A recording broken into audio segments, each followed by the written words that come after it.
What's going on, guys? Devin Caswell here. Today we're talking about starting with what you got. Now, in order to accomplish the dream that God has put on your heart, you need to start.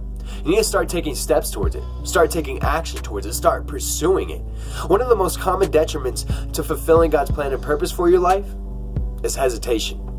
I'm going to share a story with you guys about the Wright brothers. On December 17th, year 1903, the Wright brothers had successfully taken flight for approximately 12 seconds before landing. Now, how did they do this? By being inspired to take flight and pursuing that dream.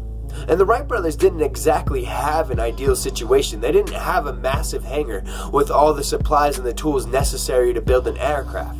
But they utilized what they had. So use what's in your hand.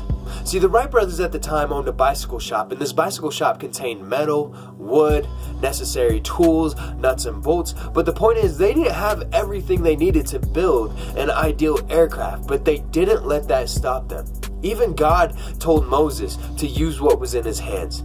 Exodus chapter 4, verses 2 through 4 say this. Then the Lord said to him, "What is in your hand?" "A staff," he replied.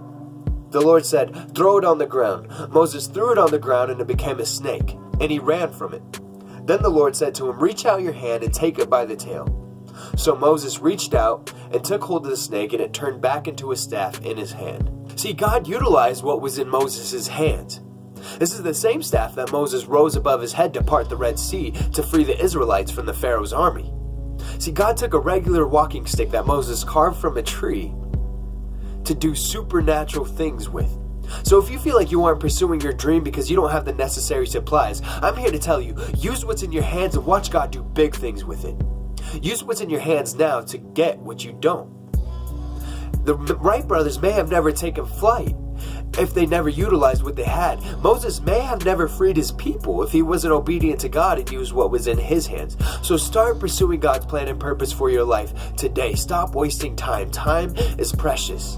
Use what's in your hands and watch God do incredible things with it.